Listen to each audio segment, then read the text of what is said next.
there's no way they would have printed this expose on Meghan Markle unless they got the go-ahead from major Hollywood players. The Hollywood Reporter would not risk it. They would not. You talk about hierarchy in the royal family. You should see the hierarchy that exists in Hollywood. Hi, and thanks for joining me. I was actually working on a really juicy story about the Hollywood Reporter new allegations of bullying against Meghan, because I have a little bit of something under the surface I can share about that story when the birthday greetings dropped. So I thought I'd incorporate that in this video just briefly at the beginning. I mean, it's not a huge story. It was a little bit of a surprise to me that it happened, and I did post it in the YouTube community just to test the waters and see what everyone thought. And I found a fairly even divide between people that thought it was classy and civil and that it was wise of the palace, that they were playing sort of a sophisticated chess game, in the fact that they robbed the tabloids a chance to make a big deal out of the fact that the royal family didn't wish Harry happy birthday. So we're going to look into that briefly, but as this video unfolds, you may see that there is a deeper undercurrent to that you might find quite interesting.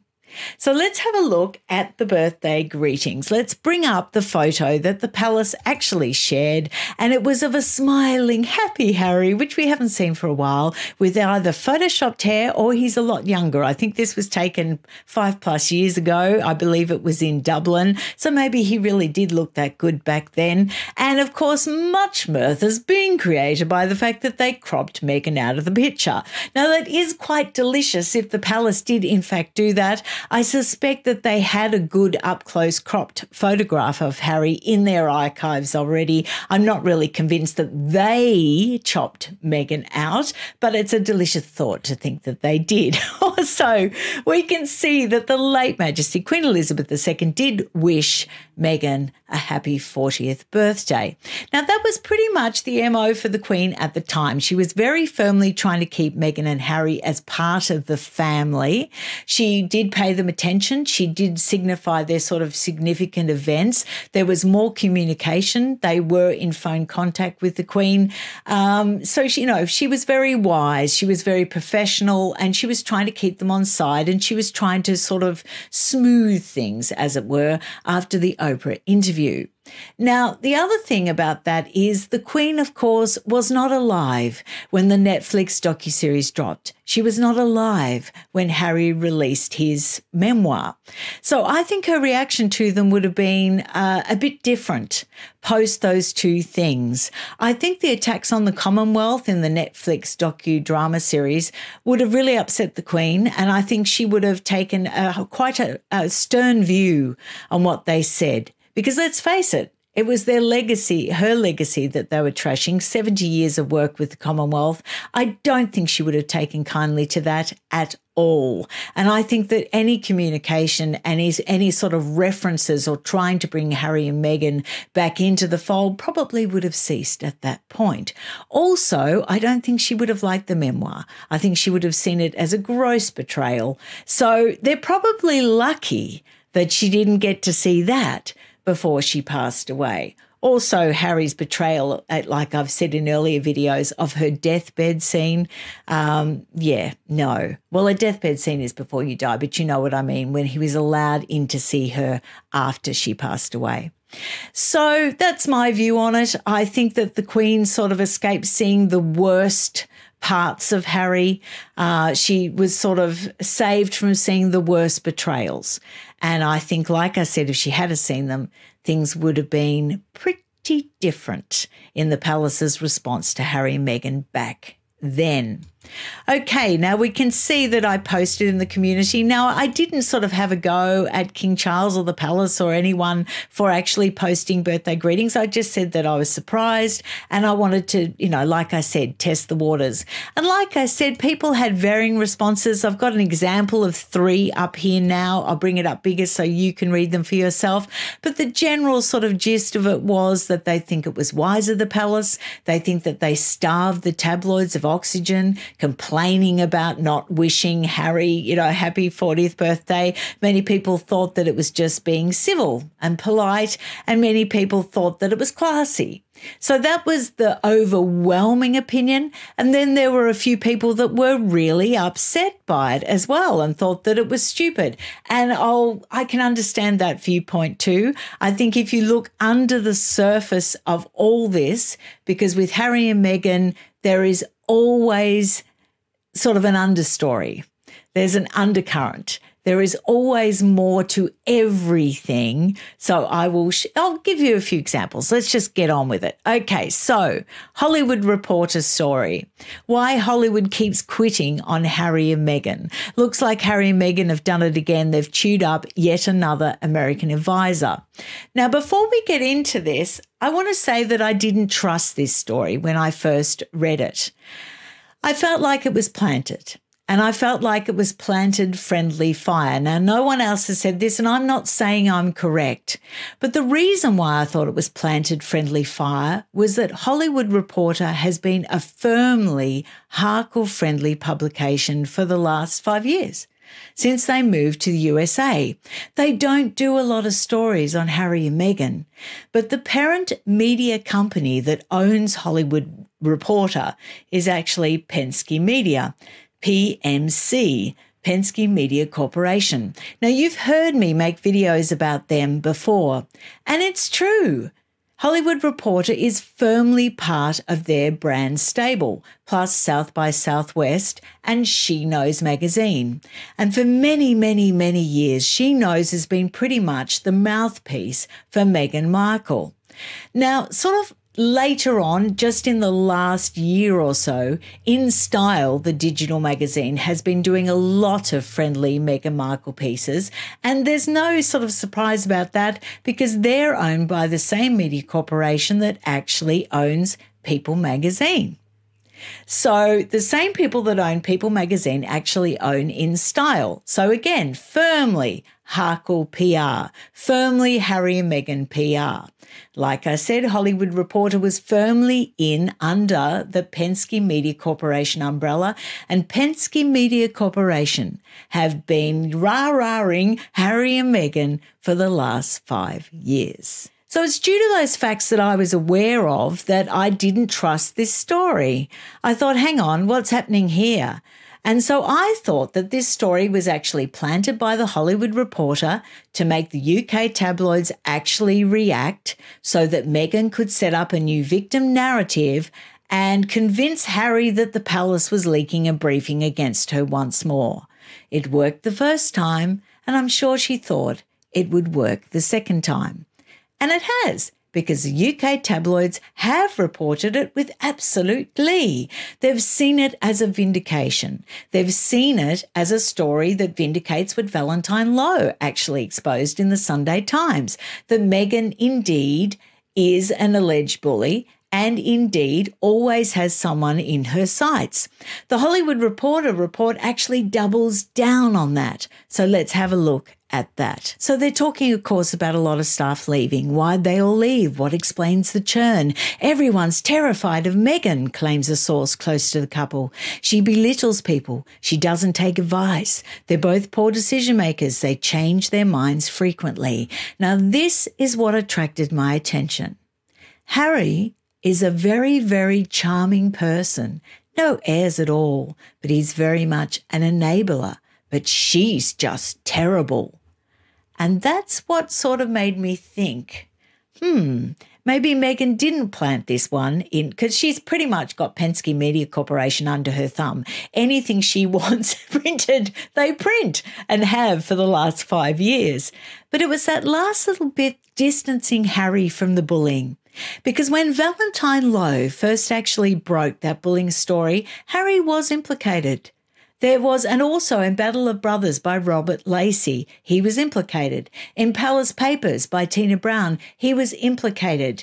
Everyone sort of pointed out the fact that Harry was a willing participant, not just someone standing by and enabling Meghan. He was also a yelly sort of person who treated staff badly. He was part of sort of hounding staff after work when they were just trying to go out to dinner, and 10 or so quick phone calls were made berating staff. Now, on those calls, Harry and Meghan yelled at the staff. So he was very much implicated in the earlier allegations of bullying.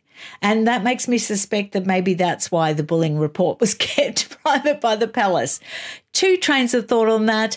A lot of people say no, it's to protect the staff members involved because they would have been attacked by the Sussex squad. And then there's the other side where people think that actually it was Harry that was being protected by the palace, with the view that at some later point he could come back into the fold. Now, of course, the late Queen was alive then, and I would believe that. I would believe that she would protect Harry in that way, because I think she thought that he would come to his senses and come back one day. Like I said, she hadn't seen the docuseries, the Netflix docuseries Betrayal. She hadn't read his memoir at that stage. So she had no idea just how bad the betrayal was going to get. So this distancing of Harry being responsible by the Hollywood Reporter, immediately I thought, okay, so is this a palace initiative? Is this a PR sort of campaign, sort of honing in on Meghan's PR arm, which Harry would have been very aware of what she was using. Harry would have been very aware of everything that's gone down. I will state now, because I have a feeling what I know is going to unfold, this is not a Johnny Depp and Amber Heard situation. It is not. Johnny Depp had a track record of being kind, of being a good person, of being respected in the industry. Harry hasn't. Harry has had all his sort of foibles covered up for him by the palace all his life. He's always been a brat. He's always been a bit of a bully. He's always been unpleasant. There's report after report after report of what a little poophead he is. So he's not going to suddenly change personality. All the happy chappy sort of stuff I never bought into because I knew it was a concoction. It was a palace PR concoction. And there is an ample evidence to display that he was never the nice happy chappy that we were led to believe. So I'm instantly suspicious. Now, because he has been distanced in this report, it makes me think it didn't come from Meghan Markle. It makes me think it either came from Harry or it came from someone who is Harry-friendly, someone that is now being sort of brought in to protect Harry's interests.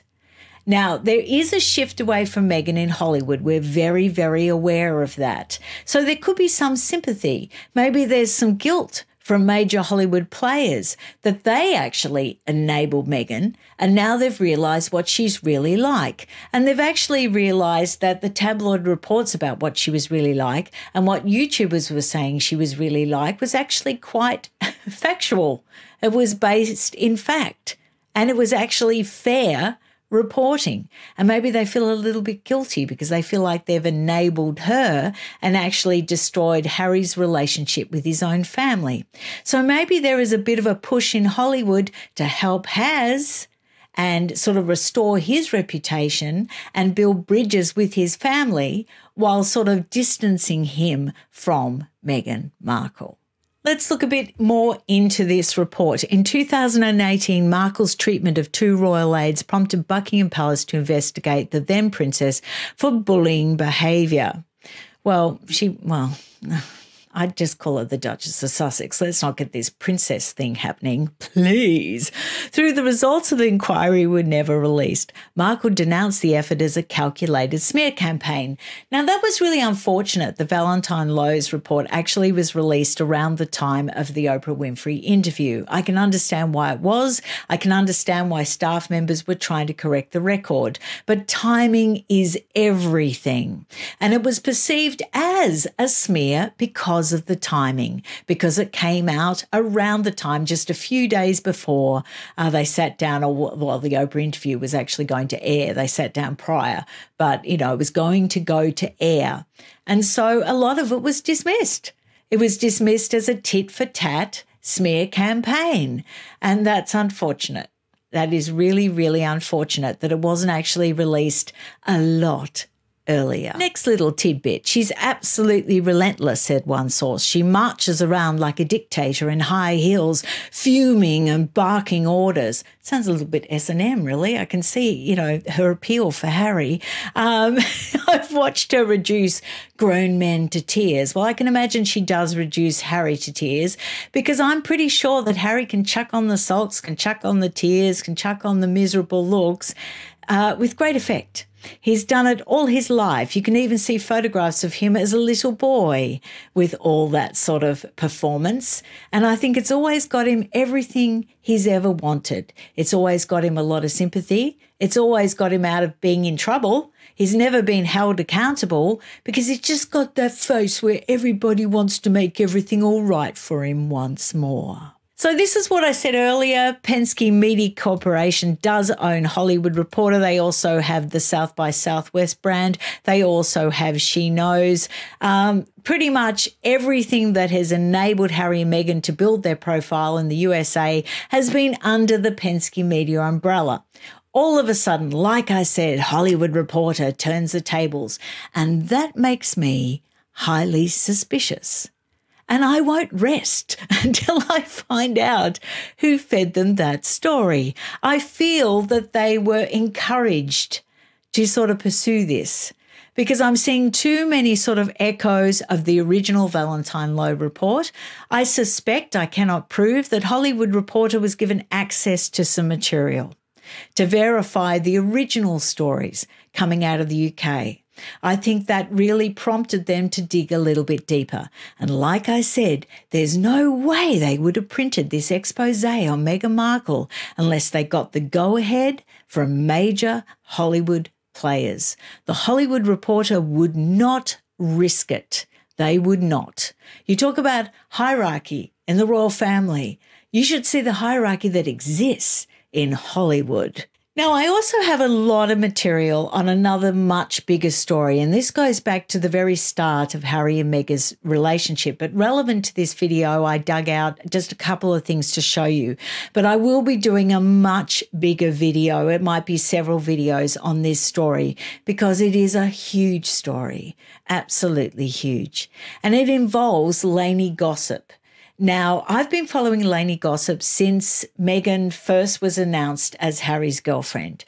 I've been following this story since Meghan was first announced as Harry's girlfriend, but I've only been online talking about it for the last few years. But that doesn't mean that I don't have material dating back to the very beginnings of this story, because I was quite interested in it. I was sort of planning to write a book or do a podcast on it. So I was following it very, very closely. Now, Lainey gossip was known to Meghan Markle. They've often denied being close, although there are photographs of them out to dinner together. They were all in that sort of Toronto social scene, which is where Lainey gossip is also, situated. So Jessica Mulroney, of course, Justin Trudeau and his wife, Sophie, back in the day, all sort of mates with Meghan Markle. They all knew each other through Soho House and also through Meghan Markle's original boyfriend, Corey Vitiello, who is very high up in the Toronto sort of social scene. So I know that Meghan Markle does know Lainey gossip, and I first became aware of the leaks from Meghan Markle when we got the first sort of snipey sort of leak about Catherine not being friendly to Meghan Markle when she was a mere visiting girlfriend and not giving her a ride to the shops. And I think that was part of the whole thing that Meghan was trying to set up with the Whole Foods sort of thing, where she was running, fleeing, upset, because I think she was trying to make out that Catherine didn't protect her, and that's why that sort of unfolded, the fact that she had to walk to Whole Foods, not on the same day, but I think it fed into the narrative that she wasn't being supported by the royal family, and she wasn't being supported in particular by Catherine. Now, if you go back to the very, very start of this story, you will see that many people think that Harry and Meghan met a lot earlier. I am convinced that they met a a lot earlier than the public was told. But even if we don't go as far back as that, even if we just go back to the year they supposedly really met for the first time, there's ample reports out there that they actually met back in May of 2016 at a charity do in Toronto as part of that social scene, and Harry was there then. So at the very least, we can pinpoint that they did meet up at this charity do in Toronto. But like I say, many people believe that they did meet several times many years earlier than that, and I do subscribe to that theory as well. So let's just say we were told in Harry's book that they met around early July because he gave Meghan Independence Day cupcakes. That was actually in his book on their second meeting. But no, I believe they did meet up in May in Toronto. And if you go into the archives, you can see that Lainey Gossip actually verifies that. She actually lets the cat out of bag. She spills the beans. Around that time in 2016, Lainey Gossip used to cover herself by sort of reporting what was in US Weekly or Us Weekly, the magazine. But then if you read her blogs, she would often give an extra little snippet that was not contained in the Us Weekly article. Throughout 2016, Us Weekly was getting all the exclusives about the sort of beginnings of the relationship of Harry and Meghan. So let's just have a little look. I've got a few samples, but I've got a lot more to show you from these sort of resources. But Lainey Gossip sort of inadvertently tells the truth a lot in her blog. And she did say that although British papers initially broke the news that they were officially dating, and they did because it broke around Halloween by the tabloids that they were dating, she goes on to say the American magazines have been taking the lead on exclusives with Us Weekly for months and months and months before the British newspapers broke that they were officially an item, that they were dating. Us Weekly was dropping weekly about this relationship between Meghan Markle and Prince Harry. There was article after article after article. And who do you think was feeding it? Who do you think was giving them those juicy, juicy stories? And it was USA exclusives. So all the leaking and briefing was firmly coming from the Meghan Markle camp and her representatives, her PR representatives, okay? And I'm sure Harry was aware of this. I'm sure he was really willing to set up an alternative PR because around that time he was also signed by Sunshine Sachs. Here's another bit from Lainey Gossip, and this is where she's telling us that we're not going to be getting the USA exclusives from Us Weekly anymore because they were actually purchased by another media group, and all their best journalists, in other words, the Meghan Markle friendly journalists, had actually been poached by People magazine. So she says that. She says, of US Weekly's best connected reporters, in other words, friends of Meghan, you can see now the results of that and track where the information is being placed. Keep an eye on People's upcoming royal coverage too. Now, the really amusing thing about this Lainey Gossip thing is although she tells us exactly what's happening, that exclusives are being placed, firmly placed in USA magazines, and we can sort of guess who by, she goes on to say that the Palace comms team were placing these exclusives in USA magazines. No, they weren't. But she was trying to take the heat off her friend, Meghan Markle, I believe at the time. That's just my opinion. But that is what she said. She started saying Buckingham Palace keeps persisting in planting stories with US magazines, much to the UK tabloids' dismay. They wouldn't. They would never go outside the auspices of the Royal Rota to plant major exclusives about Harry and Meghan. That is profoundly ridiculous. They wouldn't take the risk. They wouldn't risk the relationship they had with the UK media. They're not idiots. So it's interesting that she almost tried to cover up how much she divulged at a later date. Now, this is very, very telling. This is another little piece. Honestly, I've got so many little pieces that have sort of given me insight into the mind of Meghan Markle, how all this was set up in the first place and how it sort of played out. I also can see that turning point where I think Harry became aware and a willing accomplice. So let's have a look at this. Harry in particular has been described to me as someone who becomes even more entrenched. Now, who do you think described this to her? It doesn't take much imagination. And resolved when he's challenged. The kind of person who, if you criticise, he'll only do it more. The more the British press are attacking, and they've dialed it up even more since the Love Shield, that was when Harry released that statement protecting Meghan Markle, who barely stop short of characterising Meghan as a fame whore, the more Harry digs in. So there is that real awareness how to get under Harry's skin, how to make him come out in defence of Meghan Markle, how to make him firmly tied to Meghan Markle. They were very aware of it. And somebody gave Lainey Gossip that information way back at the start, at the very start of this relationship. There was no engagement. There was only dates. She was not living in the UK. She was still firmly, recording Suits. She was still firmly living in Canada. It was a very new relationship. Like I said, I think they met earlier, but I think around this point it turned into a relationship and it was being leaked everywhere. And there you have sort of the psyche of Meghan Markle, where she's aware that if she can make Harry defend her, then he will defend her to the death. So that brings me to the Hollywood Reporter report. So there's two trains of thought.